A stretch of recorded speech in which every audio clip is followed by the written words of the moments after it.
बता दें, मैया सम्मान योजना के तहत बार बार सत्यापन किए जाने से महिलाएं परेशान हैं और अभी तक राशि भी नहीं मिली है। वहीं छात्रों को छात्रवृत्ति भी नहीं मिल रही है। राज्य की वित्तीय स्थिति को लेकर इस पर सवाल उठने लगे हैं। छात्रवृत्ति से लेकर मैया सम्मान योजना की राशि तक अधर में लटकी।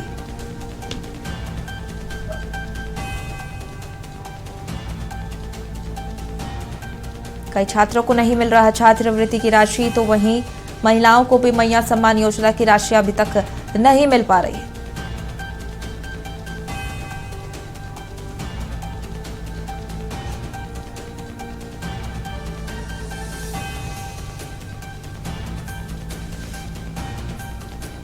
चलिए इसी पर अधिक जानकारी के साथ हमारे सहयोगी नवीन फोन लाइन पर जुड़े हुए हैं। नवीन, एक और जहां छात्रों को छात्रवृत्ति नहीं मिल रही है, वहीं दूसरी ओर मैया सम्मान योजना के तहत महिलाओं को राशि भी नहीं मिल रही है, क्या कुछ जानकारी है? देखिए, छात्रवृत्ति को लेकर के लगातार सरकार की तरफ से ये दावा किया गया कि राशि रिलीज कर दी गई है, जिलों को उनके मद में राशि दे दी गई है, लेकिन बावजूद उसके अभी तक छात्रवृत्ति जो है वो काफी संख्या में छात्रों को नहीं मिली है। और ये मसला लंबे समय से विधानसभा के सत्र से जिस तरीके से हंगामा हुआ वो आप लोगों ने देखा। दूसरी बड़ी बात कि सरकार की तरफ से बार बार कहे जाने के बाद भी छात्रवृत्ति नहीं मिली।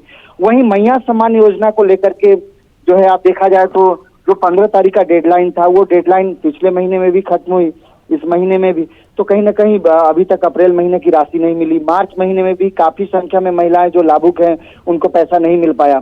तो अब कहीं ना कहीं राज्य की जो वित्तीय स्थिति है उस पर सवाल उठने लगा है, चूंकि वित्त मंत्री ने कई बार सार्वजनिक मंचों से राज्य की वित्तीय स्थिति पर बातचीत की है। और जाहिर तौर पर अगर ये तमाम चीजें हैं और ये कयास लगाया जा रहा है कि राज्य की वित्तीय स्थिति सही नहीं है, ऐसे में इतनी बड़ी योजनाएं जो हैं वो संचालित कर पाना राज्य के लिए थोड़ी परेशानी की सबब जरूर है।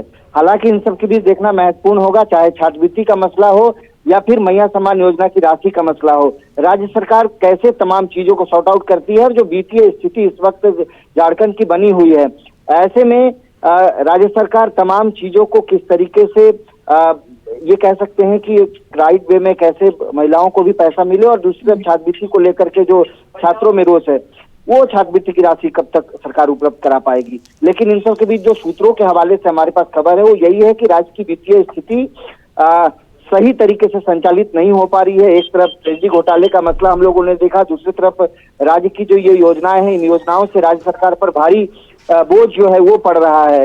हालात ये हैं कि आने वाले 2-3 महीनों के अंदर जो है स्थिति अगर ठीक तरह से वित्तीय जो व्यवस्था है वो उसका संचालन ठीक तरीके से नहीं हुआ तो राज्य के जो कर्मी हैं उनको वेतन देने में भी परेशानी जो है वो राज्य सरकार को हो सकती है। बिल्कुल, चलिए अब देखने वाली बात होगी इन सारी समस्याओं से सरकार कैसे समाधान निकालती है। बहुत बहुत धन्यवाद तमाम जानकारी के लिए।